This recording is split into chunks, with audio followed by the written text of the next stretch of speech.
You understand what we just proclaimed, right?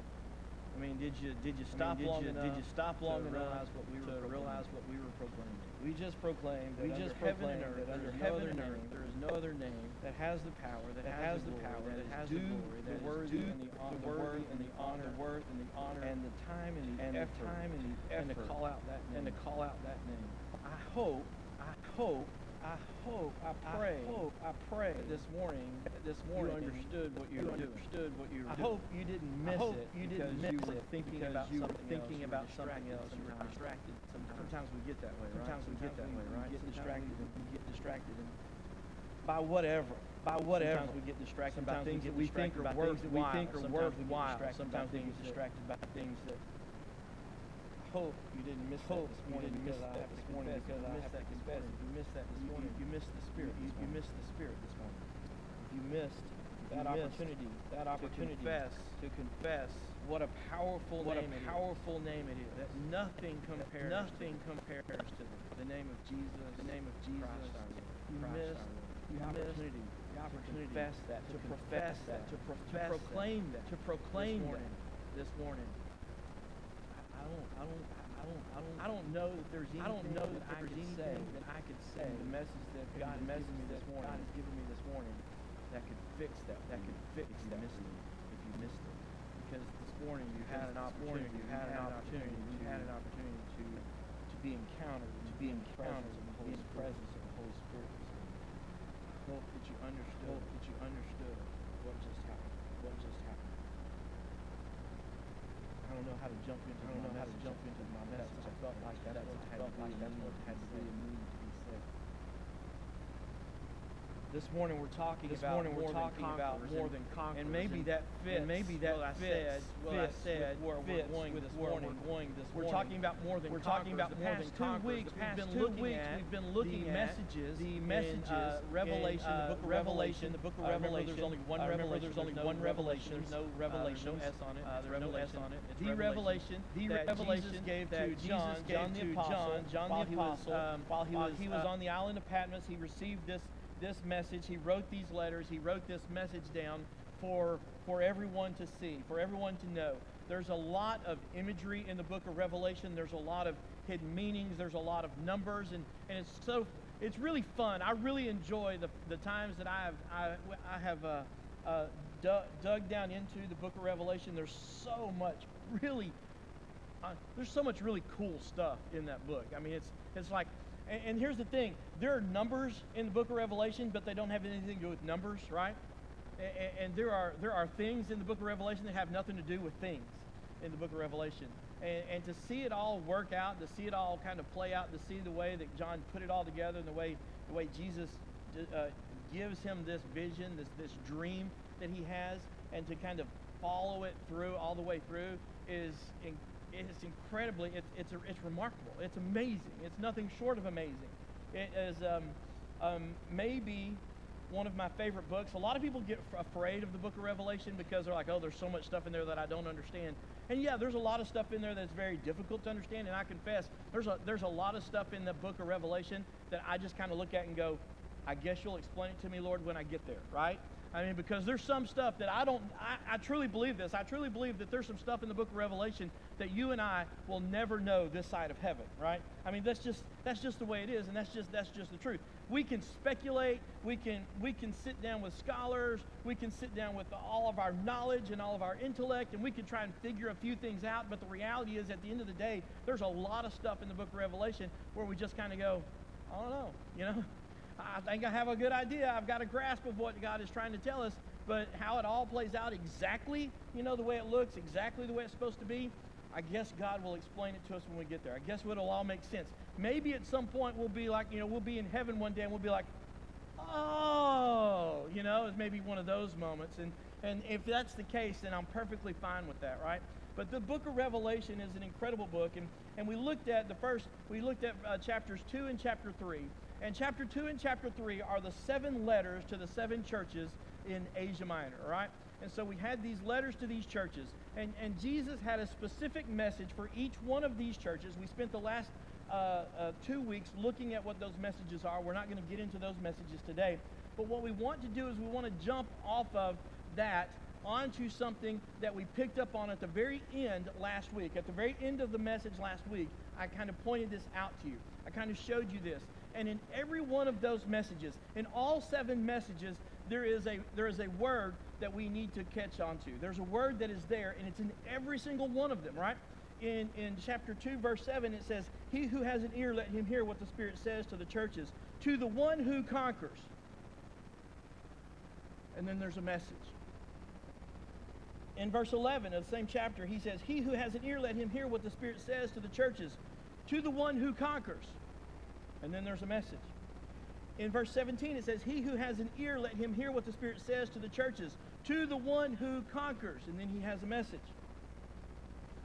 In verse 26, it says, "The one who conquers," and then he has a message. In chapter 3, verse 5, it says, "The one who conquers." In verse 12, it says, "The one who conquers." And in verse 21, it says, "The one who conquers." And you have these 7 messages to the one who conquers at each one of these churches. And each one of these churches were in different states, right? Some of them were in a place where they were just in turmoil. They had no direction. Some of them were in a place, one of them was doing really well. They were doing what God had told them to do. They had been faithful servants of the Word of God, but they were at a crossroads because they were in a place where God was going to present to them with something, right? Remember the church in Philadelphia? God was going to present to them something that was going to be overwhelming to them. It was going to be big, and he was telling them, he says, "Look, you're going to have opportunities that only I can open. When I open them, trust me," right? And so he was trying to give them, he was encouraging them to understand that he was preparing them for something incredible, something special. And so you have these, and all of these churches had someone or had people in them because you have this message, regardless of those churches, because one of those churches, the covenant was, or the conviction was, you're dead. You're dead. You are lifeless. There's no life in you. But there was still a message to the ones who conquer. To the ones who conquer. And regardless of the state of the church, there was a message in every single one of those, and the message was to a few select group of people known as the conquerors. To the ones who conquer. And off of those 7 pronouncements to the one who conquers, we're going to dive off. We're going to kind of examine that and kind of see where we fit, right? We're going to see where we fit. Now tonight we're having this town hall meeting, right? We're going to have this meeting tonight. We're going to talk about some stuff tonight, and I want this message this morning to kind of set the tone for what we want to do tonight, if that's okay. All right? So here's what we're going to do. We're going to dive off into this, and so we have these 7 verses, and they all happen in the first 3 chapters of the book, and Jesus wants us to know the importance of those who overcome. Now, the thing is, and where all of this started, and where you go back several weeks ago, is just as I was praying about what we need to hear, what God wants for us, he sent me to this passage. And I remember the first time I was reading this passage, I thought God was sending me to this passage because he was trying to tell me which one of these churches our church was. Therefore, now how do we then move forward? But the thing that I've learned and the thing that I've seen is we're all 7 of those churches.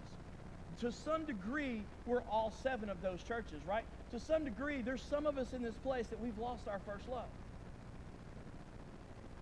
We've become so enamored with the doing of church. We've become so enamored with the being of church. We've become so filled up with, hey, it's Sunday, I got to show up, fill my spot, do my thing, teach my Sunday school class, whatever it is, that we forgot our first love, and the relationship that we have with Jesus Christ doesn't exist anymore. But we still show up, and we still put on a smile, and we still pretend that everything is great, when in reality, our spiritual life is zero.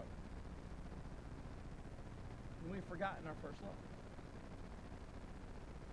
There's some of us, and there's an aspect, or there's part of an aspect of this church that I believe is dead. There are some dead elements in this church. And those elements need to be revived. They need to hear the word that God told them and said this: stop focusing on so much and focus on the things that I have gifted you to do. Focus on the things that I have given you. Focus on the things that you know you do well. Focus on these things. Give those things to me. Let me show you how I can revive you, how I can bring you back from the dead. Because guess what? God is in the business of bringing dead things to life.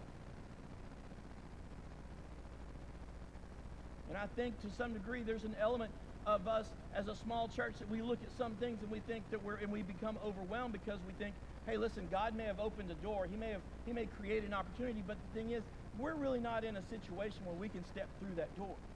We're not in a place where we can do that, right? You know, we want to get some things in order, right? We want to be financially, we want to be just responsible in general to all the things that God has given us. In order for us to be responsible for the best things or for the things that God is, we've got to be really smart. And sometimes really smart means we don't do anything. Or at least that's the translation. And we miss out on opportunities that God has for us. We miss out on open doors that only God can open and no man can shut. And I think that some of us are like the church in Laodicea, where we are not hot or cold. Remember, we looked at that. Basically, we're not valuable. We've lost our value. Maybe it's a self thing. We look at ourselves. Maybe it's a thing. Maybe the situation with our value is this: is we look at ourselves, we see the sin in our life, and we've convinced ourselves, because Satan has convinced us that this is the truth, we've convinced ourselves that we're of no value to God because of what we've done in our past. Because of our past, we're of no value to God. Maybe we're not of value to God because we've just filled our life with so much stuff. We're so distracted with everything else in the world that we don't do the things that God has called us to do because we've got so many other things in the fire. Listen, I've got this on Monday night, I've got this on Tuesday night, I've got this on Wednesday night, I've got this on Thursday night, I've got this on Friday night, and then Saturday I might have a couple hours to myself. And so, you know what, Lord, you're lucky if you get me for an hour on Sunday.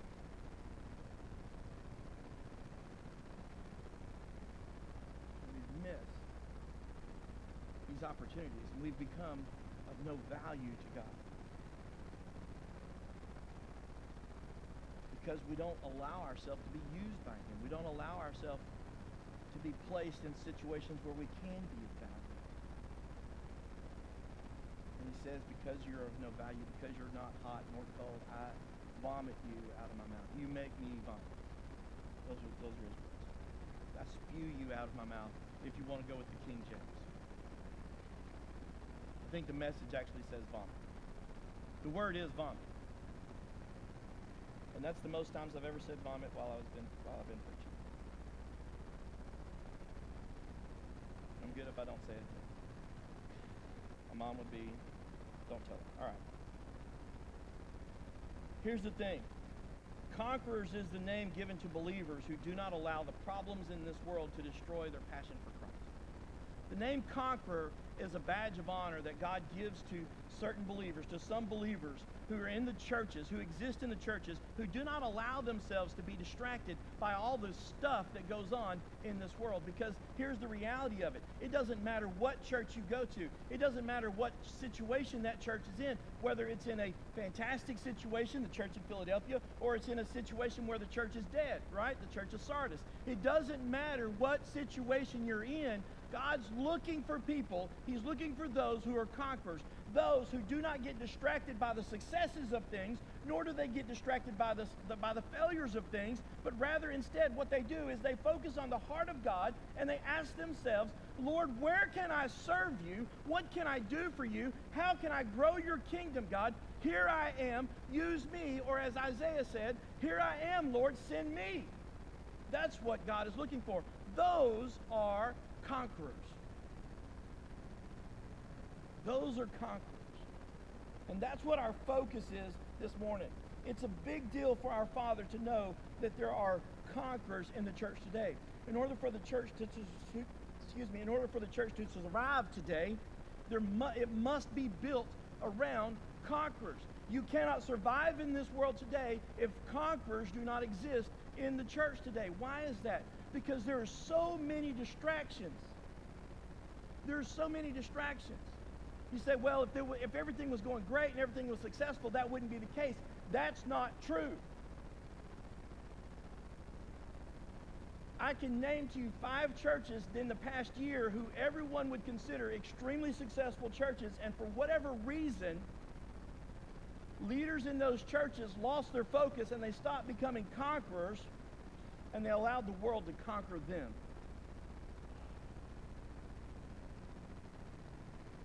God is looking for conquerors. Those who are not allow the garbage, not allow sin, not even allow extracurricular things that, even though they might be wonderful things, even though they might be super awesome, great things, to distract us from the name of Jesus Christ. What a wonderful name. Nothing compares to this. We can fill our life with all this garbage. We can fill our life with all these things, but at the end of the day, things are just things.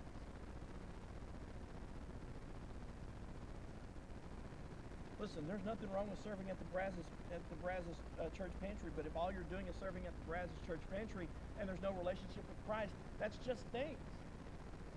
There's nothing wrong with volunteering for Habitat for Humanity and going and building houses for people and showing them the love of God, but if that's all it is and there's no you actually having a relationship with those people and building them and encouraging them and coming alongside them and helping disciple them, then it's just things. You can volunteer in all kinds of places and do all kinds of wonderful things. And when you're placed yourself in the community, people would praise you and say great things about you. But at the end of the day, those can be just things.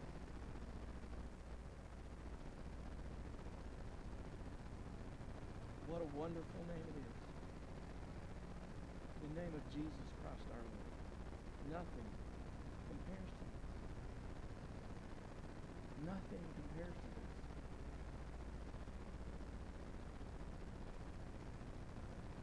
I guess I was going to use that more than I thought.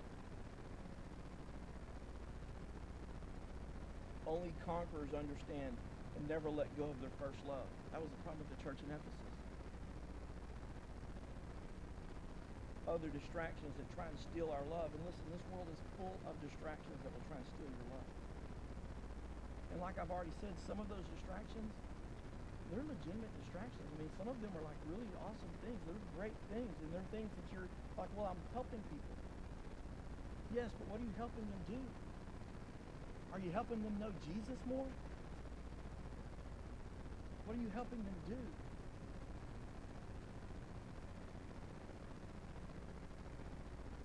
Only conquerors are fearless in the face of persecution. The church in Smyrna.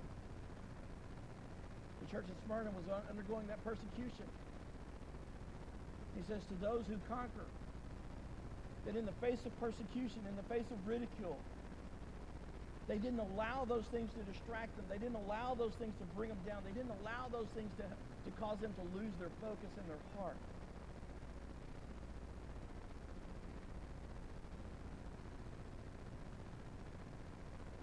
Only conquerors are able to speak the truth in love when the world is spewing hate. There's the church in Pergamum. There was a lot of hate in the church in Pergamum. The conquerors were the ones who, in the face of hate, some of it directed at them, they were able to speak truth, but they spoke it in love. You see, some people have that gift of speaking truth and they do it in love, right? Some people have this gift. They can come to you and they can speak to you and they can show you your faults. They can tell you your things. And sometimes when they walk away, you want to punch them in the face. Because the thing is sometimes people don't have that gift of understanding how to do that in love.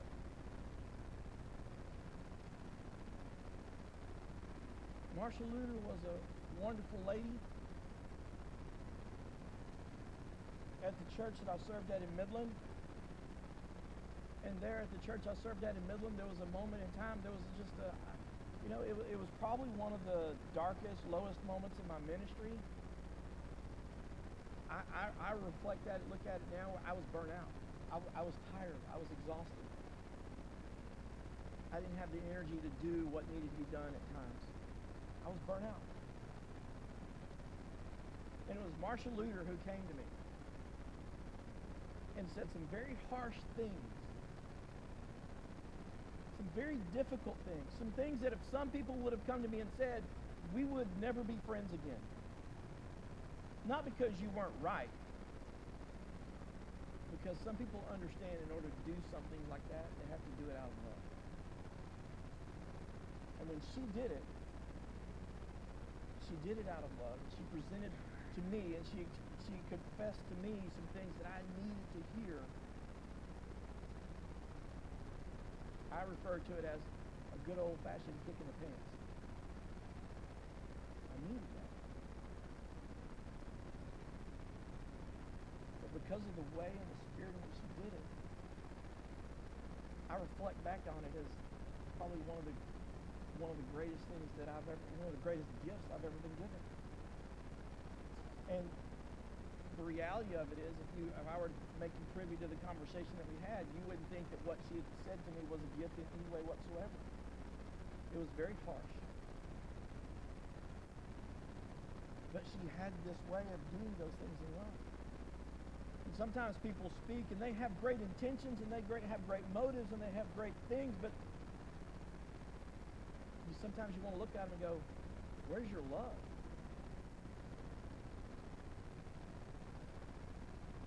And in order for the church to be able to continue, for conquerors, we need conquerors who can speak out of love.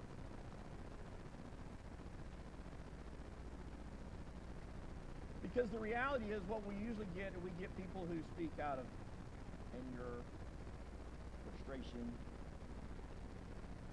jealousy, whatever.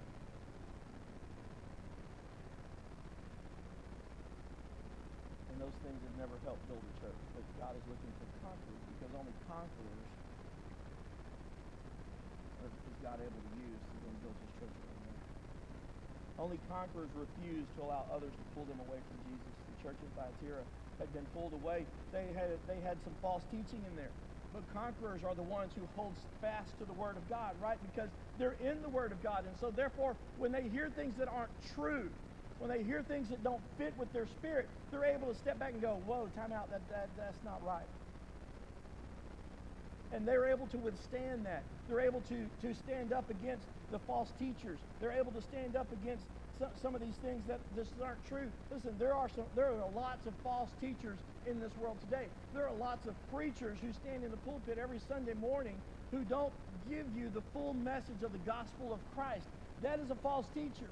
If you're not giving us everything of who Christ is, then why give us any of it?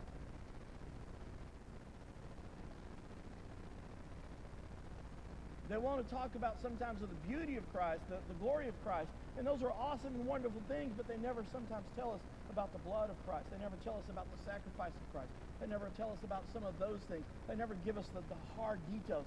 You know, the things that Jesus looked at the disciples and he said, if you want to do these things, you must deny yourself, take up your cross and follow me. You must eat my flesh, drink my blood. In other words, he's saying you must do these things, these hard things, if you want to be my disciple. And what did the Bible say? It says that was a hard thing for them to hear. And most of the people who were with him that day, they left. He had 5,000. And he said hard things, right? And at the end, we know in the upper room there was only 120 left. There's only 120 left.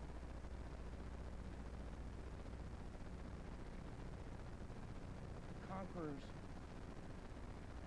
don't run away from hard things. They don't get afraid when things get difficult. Because those things aren't a distraction to them. You understand that? For a conqueror, a hard thing is not a distraction. It's not an obstacle. You know why? It's because when you're looking at Jesus Christ, you don't see obstacles. You see Jesus Christ. When you're looking at the things that this world wants to throw at you, you don't see those things when you're looking at Jesus. Jesus removes those things. What does it say? He makes our path straight.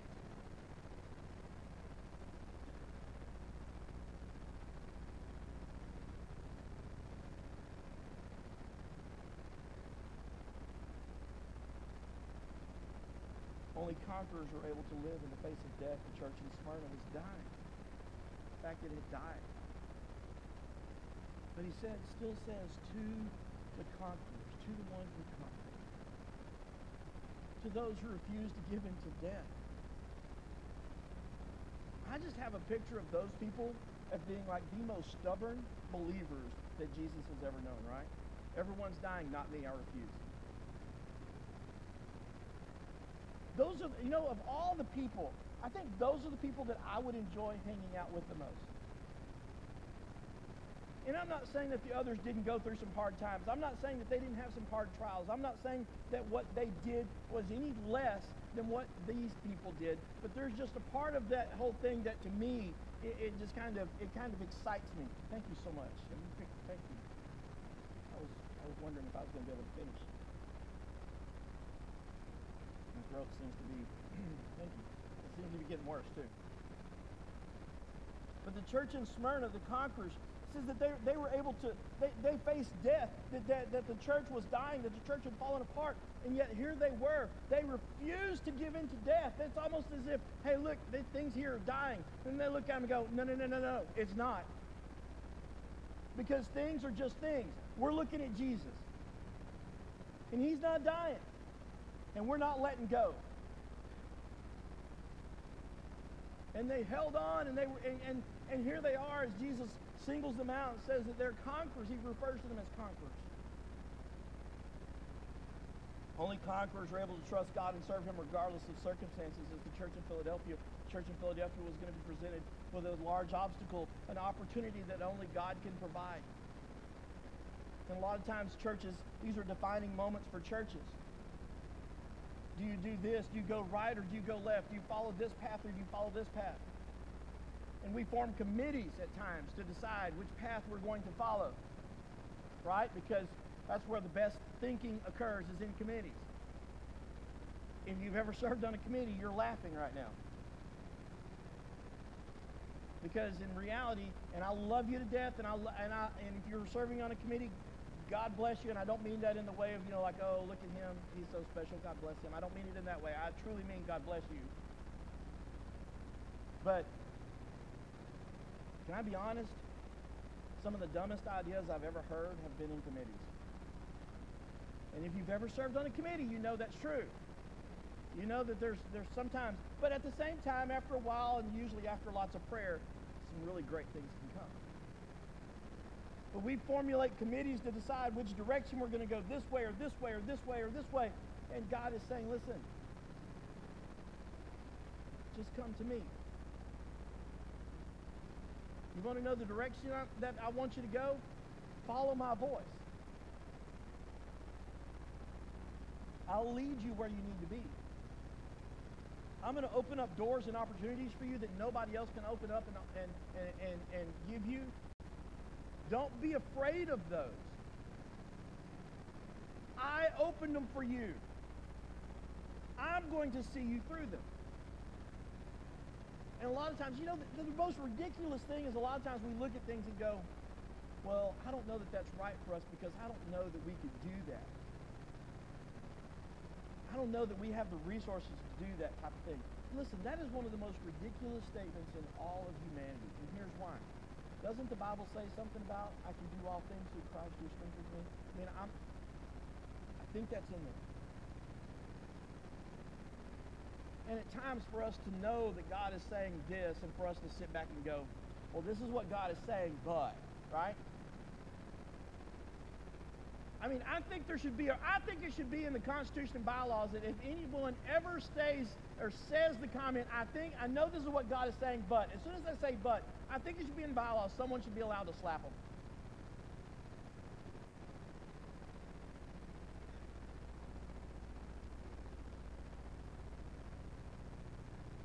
Conquerors are able to serve him regardless of circumstances. Conquerors are able to stay valuable in tough times. church in Laodicea. Tough times. There was no value. I wish you were hot or you were cold. I wish you were this or you were that. I wish you were of some value to the people, to the kingdom. But because you've decided to land here in the middle to try and appease everyone, to try and fit in with everyone, you're of no value to me.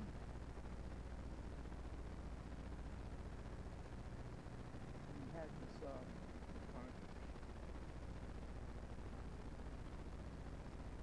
said, I'm going to remain valuable to God. I might be offensive to some, but I'm going to be valuable to God. I'm not going to be apologetic for being offensive. And my goal is not to be offensive. Right? Because how many of you, we know Christians because they bring them on TV all the time. We know Christians who are more than willing to be offensive. Right? Oh, this is what the Bible says, and I'll tell you to your face. And they'll be offensive. And they'll make really strong and beautiful arguments with it, but they're offensive. Isn't there something about conquerors speak the truth in love?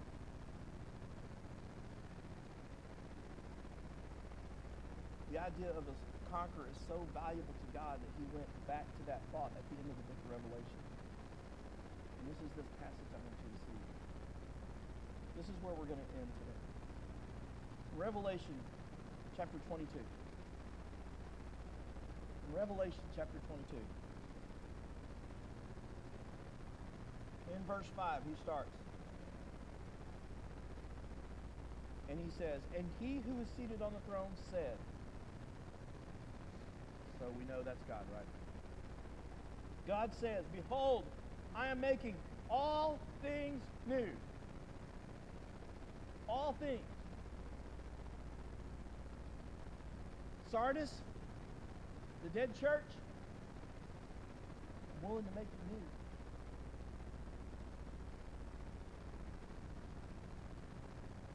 Plus years later, some of you people in Hillcrest Baptist Church, I'm willing to make you new.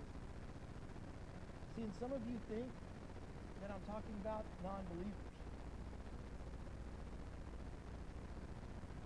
Can we be straight? There are some believers in this room today who need to be made new. Because you've lost your focus. You've lost your passion for God. You've lost your passion for the kingdom. God says, that's okay. I can make all things new. That's what I do. It's what I'm good at. It's my specialty. Behold, I am making all things new. Also, he said, there's more. Write this down, for these words are trustworthy and true. Not only am I making all things new, but I want you to remember this. Write this down. Anytime you see that in the Bible, that doesn't, he's not, I know he's telling this to John, and he's saying, John, write this down, but he's also telling you and I, hey, what's coming is good. But he didn't just stop with that. He didn't just say, write this down, right? He said, but not only can you trust this, not only is this really good, but this is trustworthy and true. What does that mean? It means that regardless of the situation, the circumstances, or the time that you find yourself, what I'm about to tell you will always be valuable to you. It will always have something for you. It's something that you can always take in any situation and hold on and lock hold onto this. Sometimes you get to the place where all you have is the end of the rope, and you tie the knot in the end of the rope and you hang on for dear life. This is one of those things. This is a knot that you can hold on to. These are one of these things. Write this down. Implant this inside your heart. In verse 6, he said to me, it is done. It's done. It's complete is the word. It is complete. I am the Alpha and the Omega, the beginning and the end. To the thirsty, I will give from the spring of water of life without pain. It is complete. Write this down. It is complete. I am. I think we've talked about that before. It's that very intimate name that God confessed that he was for Moses in the burning bush. It's that very intimate name that Jesus taught specifically 7 times in the New Testament, in the Gospels. These I am statements. I am the way of life. I am the truth. I am the good shepherd. I am the bread of life. Each one even more intimate. Each one even more intimate in its own way. I am the Alpha and the Omega, the beginning and the end. It started with me, it will end with me. I am. I hold all things from the beginning to the end in my hand. And if I decide I want to make it new, I can make it new. And to those who are thirsty, I'll give the spring of water of life without payment. For those who are thirsty, what does that mean? We'll get to it. Look what he offers. I'll give to them the spring of life. A drink from the spring of life without payment. The spring of life is the spring that comes from the throne of God in heaven. It's the spring that not necessarily gives eternal life because God gives, right? But it's the representation of that. It's the symbolic nature of that it is eternity. It says, and I'm willing to give you eternity without payment. It's yours. To the ones who are thirsty. What does that mean? Verse 7. The one who conquers will have this heritage. Those who conquer. Because of their thirst. What thirst? Of eternity? No, that's not what he's talking about. You can go back and read 21 is really where you need to go back and read. Chapter 21. The one who thirsts, the one who conquers. They conquer because of the thirst that they have for Jesus Christ. They conquer because of the thirst that they have for God, their Father. Not because of the distractions that they allow to go on in their life, but because of God, their Father. They're able to remain and stay conquerors. Listen, I'm not saying these type of people have this unrealistic idea of the world, right? I'm not saying that a conqueror is someone who looks at everything and the world is falling apart and they're just optimists who always say, oh no, as long as I have God, the glass is always half empty. It's all, or it's always half full. Even if I only have a drop of it, it's more than enough, right? I'm not talking about those types of people. I'm talking about the type of people that regardless of the situation, they can look at things and go, man, things look bleak. Good thing God's on our side. Things are dark. But I know that there's a light somewhere. Hebrews chapter 11 talks about those types of people, right? Those are conquerors. Those people who are listed in Hebrews chapter 11, known as the Hall of Faith. Those people who have such great and incredible faith. He says that they did these things even though they would never see the blessings of it, even though they would never see the returns of it, they remained faithful. They were conquerors. The one who conquers will have this heritage. And I will be his God, and he will be my son. I will be his God. I'll be his father. As Jesus referred to him, I'll be his dad. He will be mine. She will be mine. He will be my child. And I'll hold on to them. And I'll bless them. And I'll pour my power out on them and through them. And I'll give them the desires of their heart. And I will bless them in ways that the world won't be able to understand. And sometimes I'll bless them in ways that they won't even be able to understand. Sometimes the blessings I'm going to give them, they're going to think are curses. But then at some point, they're going to look back and go, oh, God was in charge of the time.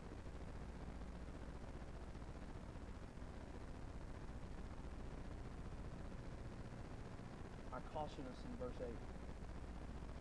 But as for the cowardly, the faithless, the detestable, as for murderers, the sexually immoral, sorcerers, idolaters, and all liars,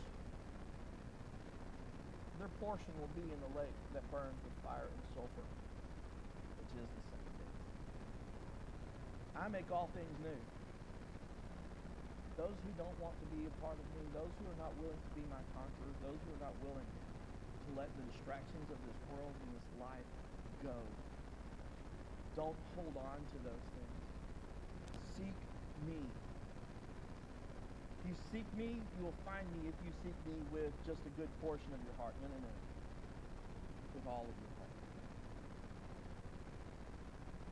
Those who seek me with all their heart, they will become conquerors.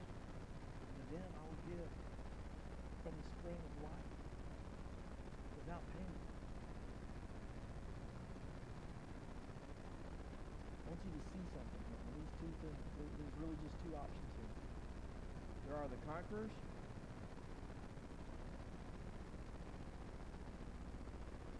and then there's everybody else. This is one of those amen only moments, right? You're either a conqueror or you're cowardly, faithless, detestable, murderer, sexually immoral, sorcerer, idolater, and liar.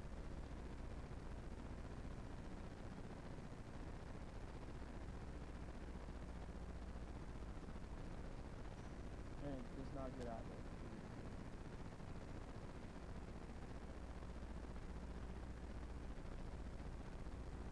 Romans 8:37 says, "Now in all these things we are more than conquerors through him who loved us."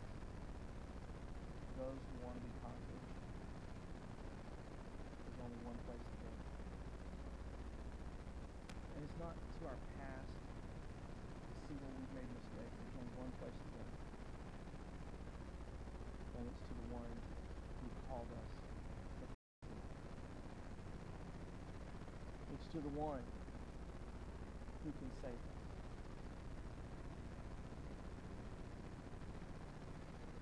Church, we're not seeking Jesus Christ. There's no value. We're not conquerors.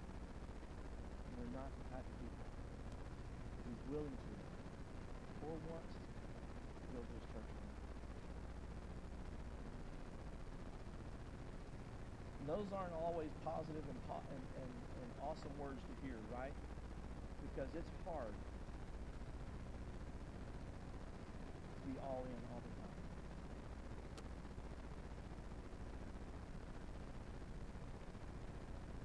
That's what Berlin asks to do.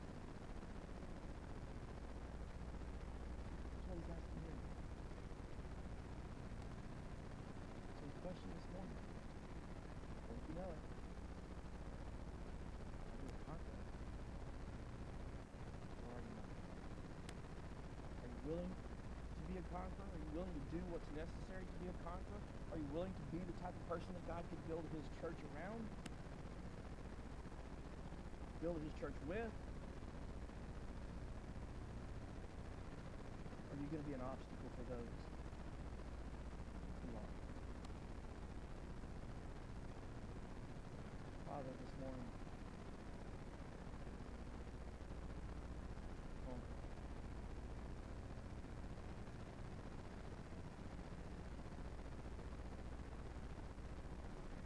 Father, we either are or we aren't. We either have it in our heart to be a conqueror or we don't.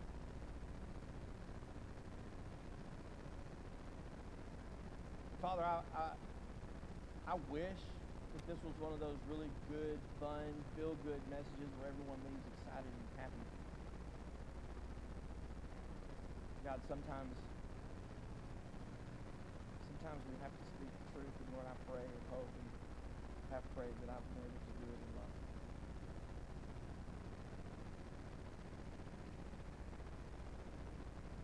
God, we need conquerors. those who are willing to step up, take hold of the reins, to lead, to encourage, to disciple,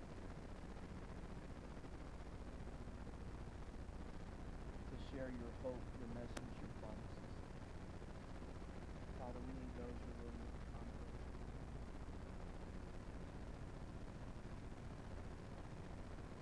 Father, I'm going to pray something very specific, and Lord, it's simply this, Lord.